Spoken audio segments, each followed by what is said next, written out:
Aston Villa have been on a remarkable rise. From the Championship to the Champions League, the doorstep of despair to Europe's elite, on the verge of bankruptcy after relegation to surviving, thriving, and challenging the status quo. A 4th place finish in the Premier League during the 2023-24 season is the club's best since the early 90s, and it means Villa qualified for the Champions League for the first time since 1983. It's the club's first time being in the competition since being rebranded and reformatted from the European Cup that Villa won in 1982. Would you believe that it was part of a 5-year plan from the new owners? But how did we get here? In order to fully understand the magnitude of this achievement, we have to go back, all the way back. But first, let's revisit Aston Villa's recent history. Funnily enough, Villa can thank Fulham for beating us twice. Just 18 months ago, Unai Emery took over, and it's been a rapid rise. Holding down a manager consistently has been problematic for Villa. Even in the season when Villa were crowned champions of Europe, the trophy was won by the interim manager. Tony Barton took over after Ron Saunders resigned in February 1982. There was a disagreement about his contract less than 1 year after winning the English League. I'll go more into it later, but here's what you need to know. Villa were hovering above the drop with Steven Gerrard at the helm. Gerrard took over after Dean Smith, who won promotion and helped Villa survive in their first 2 seasons back in the Premier League. Smith saved us and guided the club to a respectable level, but Gerrard was brought in to take the club to the next step. That didn't pan out. Gerrard started positively, bringing in stars like Philippe Coutinho, who produced a bright spark. Things devolved quickly, and the football was pretty dismal. Gerrard was sacked after 11 months in charge and oversaw 38 Premier League games, exactly a season's worth of matches. His record was 12 wins, 8 draws, 18 losses, 45 goals scored, 50 goals conceded, and 44 points. 1.16 points per match. Not an upgrade on Dean Smith, who guided Villa to the playoffs after a 5th place finish in the Championship, following it up with 17th in the Premier League after the Great Escape and 11th the following year. Smith was sacked with Villa hovering in 16th and a poor start to the 2021-22 season after losing talisman Jack Grealish. With Gerrard at the helm, Villa finished that season in 14th. Gerrard was sacked after the Fulham match, but still had to ride the bus back with the team from London to Birmingham after learning his fate. It was the perfect time to make a managerial change. The 2022 World Cup in Qatar, an unusual winter edition, left a gap midway through the season. Emery came in and was able to reset and reboot Villa almost immediately. Aston Villa just recorded their highest points total since the inaugural Premier League season in 1992-93. 68 points in 37 games. Back in 92-93, it was 74 points in 42 games. And it was a higher points per game average under Emery than in the early 90s, all while also competing in the UEFA Conference League, the first time Villa were back in Europe since early Europa League exits 13 to 15 years ago. But this recent run of form has been otherworldly for a club that has been quite scarred recently by coming up short. Relegation, we'll talk more about that later. Defeat in the FA Cup, losing finals in 2015 against Arsenal, 2000 against Chelsea, and not to mention embarrassing early exits against clubs like Peterborough and Stevenage. The League Cup hasn't proven much better. Finals in 2020 and 2010 both ended in 1-2 defeats to clubs from Manchester. Mediocrity in the Premier League, and watching from the outside as other clubs enjoy European adventures midweek. That hasn't always been the case though. Villa's trophy history. The Victorian era was Villa's golden age. As a founding member of the Football League, Aston Villa were dominant in the early days of organised football. Villa won the FA Cup 6 times by 1920, but have only added 1 more in the past 100 years. Champions of England 7 times, but only once in the past 110 years. The 1980-81 season that preceded the famous European Cup victory. In addition to those 7 English top-flight titles, Villa were runners-up on 10 occasions. The League Cup is the club's most recent piece of major silverware, lifting the trophy in 1996 against Leeds United. It was a good era for Villa after winning the League Cup in 94 against Manchester United. Struggling in the league and the cup means you won't be playing in Europe. Villa only have played in the European Cup, now known as the Champions League, on 2 occasions. 1981-82, after winning England's first division the previous year, when Villa defeated Bayern Munich in the final to hoist Old Big Ears on their first attempt. And the following season, when they entered the competition as defending champions despite an 11th place finish domestically. Villa played in the UEFA Cup 11 times, a knockout cup competition that has since been reformatted and rebranded into the Europa League. From 2008 to 2010, Villa finished in 6th place in the Premier League 3 seasons running. As a result, they qualified for Europe, the last time Villa played European football before the Conference League run in 2023-24. 3 consecutive Europa qualifications, 3 consecutive exits in early stages. The direct result of a manager not taking the competition seriously. And what does that have to do with Villa's recent recent rise? The difference between then and now in manager, management, ownership across the club is a complete 180.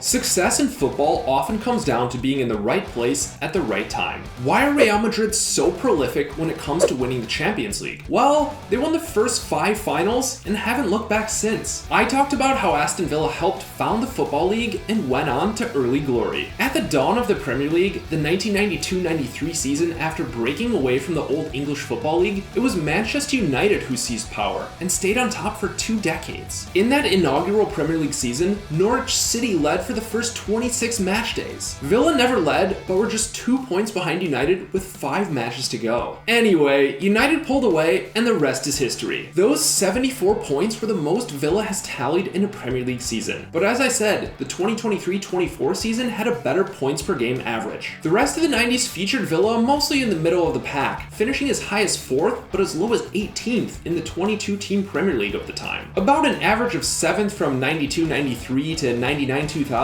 but nothing too special. 2 League Cup wins came in this period, providing silverware and good memories. The 2000s saw Villa finish as high as 6th on 4 occasions, putting together a good team under owner Randy Lerner. However, flaws beneath the surface like overspending on players and being unable to hold down a manager eventually culminated in relegation. Finishing 16th, 15th, 16th, and 17th should have been massive warning signs that the club was trending in the wrong direction. Relegation and despair. Villa went down with a whimper. After a couple years of being carried to survival seemingly by Christian Benteke's goals alone, it ended horrifically. Villa finished bottom of the Premier League in 2015-16, winning 3 games all year. Benteke was sold to Liverpool for £32.5 million, and Villa were obviously unable to replace him. Summer signings were promising. Micah Richards and Julian Lescott added experience to the defense. While there was potential on paper, it got ugly, and quick. Benteke replacement Rudy Gestede scored on debut to secure a win on opening day. After that, it was literally all downhill. A miserable winless spell from the 9th of August 2015 to the 12th of January 2016. It spelled the end for Tim Sherwood, and Remy Gard left with more questions than answers. The season could best be summed up by the Valentine's Day massacre. After a 6-0 loss to Liverpool, Julian Lescott responded by accidentally tweeting a photo of his car from his pocket. Okay, so relegation. What's the worst that can happen? We'll bounce back, right? American owner Randy Lerner had put the club up for sale in 2012, but there weren't many interested investors. It took nearly 4 years to facilitate a sale, with Chinese businessman Tony Shaw purchasing the club for £76 million. Dr. Tony started by appointing Roberto Di Matteo as manager. Di Matteo only lasted 11 games. Under the Italian, Villa scored just 10 goals, winning 1, losing 3, and drawing a remarkable 7 games. This promotion business wasn't as easy as expected. Steve Bruce took it in October and won 15 of the remaining 35 matches, but too much ground had been lost early on, and with a 9-match winless run in January and February. Distractions off the pitch piled up in this banter era. Big money signing Ross McCormick was out of shape and missed training after failing to leave his home when the electronic gate couldn't open. Gate. We had seen it all. More promise the next season, 2017-18. John Terry joined the club from Chelsea and Villa won the Cup of Traditions in preseason. Look at this trophy. Okay, jokes aside, it looked like Villa were going places, but another slow start cast doubt over hopes of automatic promotion. 1 win in the first 7 match days left Villa 10 points adrift midway through September. Where was the season going? But 7 wins in a row, culminating with a 2-0 Second City Derby win over Birmingham City, sent Villa second. By the end of March, Villa had slipped to 4th and were 7 points back of Cardiff in second. And that's how the season ended, meaning Villa were headed to the promotion playoffs. 2 legs with Middlesbrough produced just 1 goal, but it was Mile Jedinak who scored for Villa to book a trip to Wembley. This was Villa's chance to get back to the Premier League. But luckily, and I say this as a Villa fan, Fulham were victorious in the playoff final. At the time, it was immensely frustrating. A lone goal half an hour in from Fulham captain Tom Kearney was enough to win the match. Jack Grealish did a lot, but just not enough, and was devastated. So why was this good? Missing out on promotion cost Villa a fortune, and nearly cost them everything. I'm talking bankruptcy, insolvency, goodbye, financial difficulties spilling over from the Lerner era had mounted. Tony Shaw had fallen out of favor, and seemingly out of money. The club was hit with a winding up order after failing to pay a £4 million tax bill, and Premier League parachute payments had dried up. Villa's owner even leveraged them to secure more loans. Needing to raise around £40 million, Jack Grealish was set to leave the club. He even posted what looks like a goodbye message. Aston Villa were hours away from liquidation, but Nassef Sawiris and Wesley Edens changed the future of the club forever. NSWE, Promotion and Survival. Known as NSWE, Nassef Sawiris and Wesley Edens are Egyptian and American billionaire businessmen respectively. I'm working on another video about Villa's owners and will link it in the description when it's done. Their careers show an overwhelming track record of success, evidenced most recently by the rise of Aston Villa. Sawiris and Edens joined forces to purchase Villa, initially a 55% stake for just £30 million on the 20th of July 2018, now celebrated as NSWE Day by Villa supporters. Weeks earlier, Spurs had offered £3 million plus Josh Onuma for Jack Grealish, preying on Villa's weakened financial state. Under the new owners, any thoughts of a sale were off. Even with Spurs upping the bid to $25 million eventually, it was too little and too late. Even so, with parachute payments drying up, there were plenty of financial implications if things went wrong. Villa were going for promotion again. All or nothing. John McGinn was the big money signing, a whopping £2.5 million.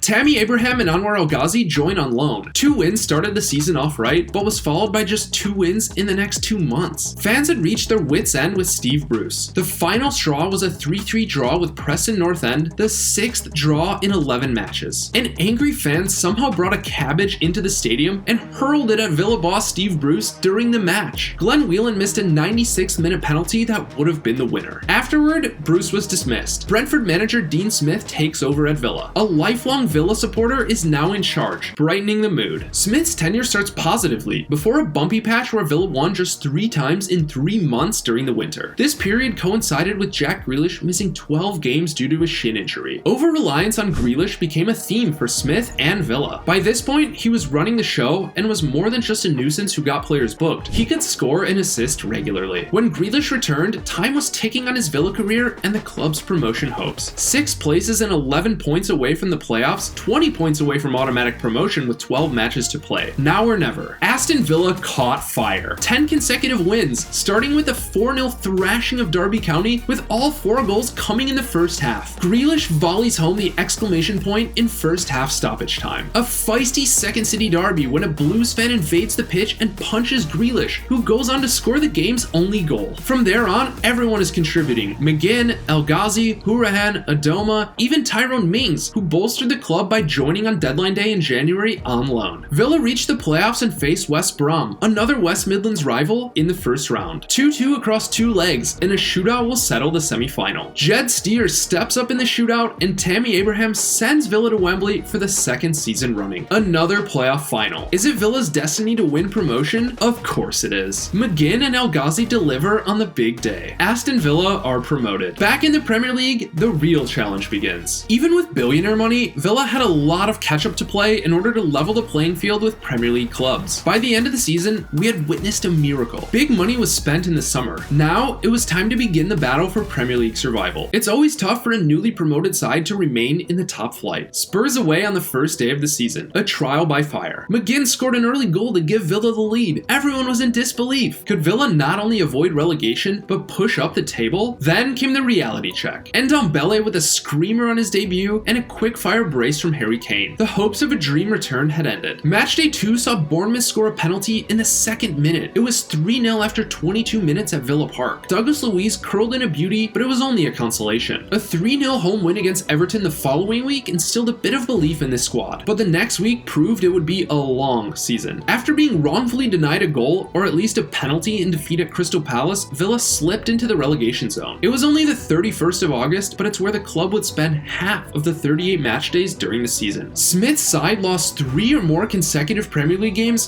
4 times that season. On the 9th of March 2019, after a 4-0 thumping at East Midlands neighbors Leicester City, Villa found themselves in 19th. 2 days later, the World Health Organization declared a global COVID-19 pandemic. Just like the rest of the world, the Premier League takes an indefinite pause. 2 points off safety, but when would the matches be back? Aston Villa were the last Premier League team to play before lockdown and the first to feature in Project Restart. On the 17th of June, behind closed doors, the Premier League kicked off again at Villa Park. Aston Villa versus Sheffield United on TV for everyone. Blackout restrictions had been lifted. This was the match that started to turn things around for Villa. Football had been away for 100 days, and everyone was ready for the return, except whoever was meant to switch on the Hawkeye system that provides goal line technology. Oliver Norwood whips in a free kick that Orjan Nyland has to deal with. He catches the ball, but momentum takes him into the goal, over the line. But what's happened? Referee Michael Oliver looks at his watch, but it isn't pinging him. The system did not detect the ball going over the line. Sheffield United players protest to no avail. The game continues and finishes scoreless. Hawkeye issues an apology statement, but the damage is done. Obviously it was an error, and not consulting VAR shows why technology is failing when human officials aren't using it properly. But if you think this is the point that keeps Villa in the Premier League, technically you aren't wrong, but Villa should have had a point against Crystal Palace. Grealish was booked for diving after being fouled twice, with the referee blowing as Henry Lansbury had the ball in the back of the net. But I digress. Time was not on Villa's side. 4 days later, a loss to Chelsea. 3 days after that, a draw against Newcastle. The games were coming non-stop. 3 more losses. Villa had only scored 2 goals in 6 games since Project Restart began. 4 games to go, and Villa were 4 points away from safety with a goal difference inferior to Watford. Aston Villa dug deep and found the belief to engineer the great escape. A brace from Trezeguet against Crystal Palace gave Villa 3 vital points. Villa took the lead against Everton, but Theo Walcott equalized late on. 2 points dropped, but still a point gained. Despite their efforts, there were still 3 points off 17th. Time was running out. They had to beat Arsenal, something not accomplished in nearly 7 years, which somehow Villa managed to do. Trezeguet fired his back post shot past Emi Martinez in the Arsenal goal, and Smith's men held on. Villa were out of the relegation zone by the skin of their teeth. Level on points with Watford, with the 2 teams separated by 1 better goal difference. It all depended on the last day of the season. West Ham versus Aston Villa, Arsenal versus Watford, Everton versus Bournemouth. Bournemouth take an early lead and hop into 18th above Watford, level with Villa on goal difference. If West Ham took the lead, Villa would be going down. At halftime, Arsenal lead Watford, Bournemouth are ahead of Everton, and West Ham and Villa are scoreless. Watford are piling the pressure on and get another goal. It's 3-2. And in Aston Villa's hour of need, Jack Grealish delivered. A deflected strike with his left foot puts Villa ahead, 1-0. Survival was secured, right? But before we even finished celebrating the goal, West Ham had equalized. The nerves were back. Time to man the barricades. Villa clung to the 1-1 draw and prayed that Watford lost to Arsenal, which they did. A win for Bournemouth against Everton saw them miss out on safety by 1 point. Survival. Step 2 for NSWE. On to the next season. Villa knew they couldn't make the same mistakes. They needed a striker and defensive help. Ollie Watkins, Emi Martinez, Ross Barkley, Bertrand Traore, and Matty Cash arrived, and the early stages were promising. Villa continued the momentum from the end of the season. 2 wins, 2 clean sheets. Then Villa shocked the football world with a 7-2 win over Liverpool. Ollie Watkins scores his first Premier League goals with a first half hat-trick at Villa Park behind closed doors. Grealish grabs 2 goals and 3 assists. McGinn and Barkley get in on the fun. Grealish was in the form of his life, and the new signings had settled well. After 4 games, Villa were second with 12 points, 1 point off the top. However, they failed to build on this momentum, losing 4 of the next 5. December was back on the right track with an unbeaten month. Then, disaster struck. Grealish was injured. After managing to grind out a win against Leeds without him, Villa eventually fell off. Tyrone Mings took over the captaincy in Grealish's stead. He would return for the final 3 games of the season with little to play for. Villa finished 11th, capping the season off with wins against Tottenham and Champions League winning Chelsea. Progress was made, but after fans got a taste of what this team were capable of in the early stages, they wanted more. Smith leaves, and the false dawn of Steven Gerrard. It was this expectation that ultimately cost Dean Smith his job at the club. Despite being the hero who brought Villa back to the Premier League, it wasn't meant to be. His task was made a lot harder when Grealish completed his record-breaking transfer to Manchester City during the summer, breaking Villa hearts and necessitating changing the facade to remove the reminder of the loyal coach and captain. Danny Ings, Emiliano Buendia, and Leon Bailey arrived as the combined replacements for the departing Grealish. Despite the quality the players possessed, they didn't have the same impact as Grealish. Villa struggled without their talisman, and after 11 games, they sat in 16th, 2 points above the relegation zone. A 1-0 loss to Southampton was the final nail in the coffin for Smith. He was sacked during the international break, and Liverpool legend Steven Gerrard was appointed as his successor. There was excitement around the club once again. Gerrard had impressed while in Scotland with Rangers, and was now seemingly ready to make the jump into the Premier League. Villa secured a 2-0 win over Brighton in his first game in charge. Villa are back, or so we thought. Gerrard was armed with big names in the January transfer window, as Philippe Coutinho and Luca Digne arrived. There were some signs of promise during the season, although the dreary style of play and lack of creative output began to loom over the squad. Let him have his own preseason and summer transfer window, many fans thought, justifying the regression to a 14th place finish. Diego Carlos, Boubacar Kamara, Leander van Donker, Robin Olsen, and Ludvig Augustinsson were the fresh faces in the summer. But behind the scenes, Stevie G was causing trouble. Tyrone Mings was stripped of the captaincy, with Gerrard asking Mings to look him in the eye and show him that he's ready to play. McGinn was the new captain, and Mings, a crucial part of Villa's rise, was dropped to the bench for the season opener against Bournemouth. 2 minutes in, Bournemouth take the lead. Mings is an unused substitute. The next week, Mings comes back in, but Carlos suffers an Achilles injury in the 95th minute. He'll miss the majority of the campaign. Disaster for Villa and Gerrard. Despite a whole summer to work with the team and fresh faces in the squad, the style of play only worsened. Gerrard got snappy to the media and the fans begin to turn. Results, or lack of them, were just one part of the problem. After 10 games, Villa were once again flirting with relegation. 17th place, level on points with Wolves in the drop zone. Haven't we seen this movie before? A 3-0 defeat to Fulham was Gerrard's last stand. Remember when I talked about that earlier? He was sacked immediately after the match, but still had to take the bus back from London to Birmingham. Ouch. Villa fans breathed a sigh of relief. His assistant Aaron Danks took charge of the home fixture against Brentford as the hierarchy searched for Gerrard's replacement. Villa won 4-0 in front of the home crowd. This is what this group of players were capable of. The feel-good feeling was back, and it only got better after Unai Emery was announced as the new boss. It was too soon for Emery to take charge of the club against Newcastle as he watched his new team lose 4-0 away from home. There was plenty of work to be done. Unai Emery era, October 2022 to present. Rumors of Pochettino and Tuchel swept through the media. Out of nowhere, Unai Emery was appointed as the new Aston Villa manager after a £6 million buyout was paid to Villarreal CF. Emery had helped Villarreal punch above their weight in Europe, but his reputation in England was still muddled by his time at Arsenal. The man was both motivated and motivational. Things were about to start clicking for Aston Villa. As we talked about near the top of the video, Emery took the reign with 2 games until the Premier League's mid-season break for the 2022 World Cup. Personally, I expected Emery to start turning it around in December after the pause, but immediately the results started appearing. Gerrard claimed that a club like Chelsea should be wiping the floor with Villa after a 2-0 defeat at home. Emery's first match in charge, home against Manchester United. Villa win and do it in style. Another win the next week at Brighton gives Villa a buzz heading into the World Cup break. Turning Villa Park into a fortress became a successful theme. After a rough patch in February, Villa finished the season by winning 7 remaining home games to qualify for the Conference League on the final day of the season. Step 3 for NSWE complete. Villa are back in Europe. If Emery could do that without a summer transfer window, imagine the improvement ahead of a full season. The 5-1 defeat on the opening day of the 2023-24 season looks more and more like a bump in the road with each passing week. Villa eventually made it 15 home Premier League wins in a row. Villa Park was a fortress. I'm so glad I got to be there for one of those wins, against Luton Town. By December, people were waking up to Aston Villa's legitimacy. Wins over Manchester City and Arsenal in the span of 4 days saw Villa within a point of the summit. Alas, it wasn't a fairy tale in that sense, but it's still been a dream for the villains. The wear and tear of a European campaign took its toll on Villa in the second half of the season. Thoughts of a title dissipated as City, Arsenal, and Liverpool pulled away. But focus is still on the goal, Champions League qualification. It's achieved on the penultimate day of the season. Villa are down 3-1 to Liverpool with 85 minutes gone before Jean Durand unleashes lightning in a bottle and scores twice to earn the final point required. It wasn't known until the team awards dinner the next day when it was appropriately celebrated by everyone involved in the monumental achievement. Villa are in the Champions League. NSWE 5-year plan is complete.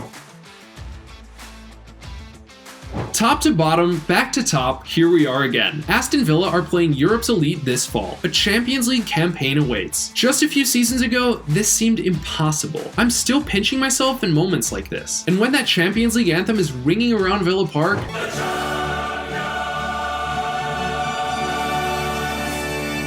that will be a day to remember. Thanks for watching and supporting the content. I'm excited to be telling more stories about Aston Villa and other topics. If you want to take your support to the next level, you can fund the content creation process on Patreon and get some exclusive perks. Thank you, Footy Fam. A special thanks to the VIPs and Ultras who are paid subscribers on the Footy Fam Patreon. This video wouldn't be possible without your support. If you want to see your name in the credits and get other awesome perks like BTS content and more, make sure to subscribe via the link in the description.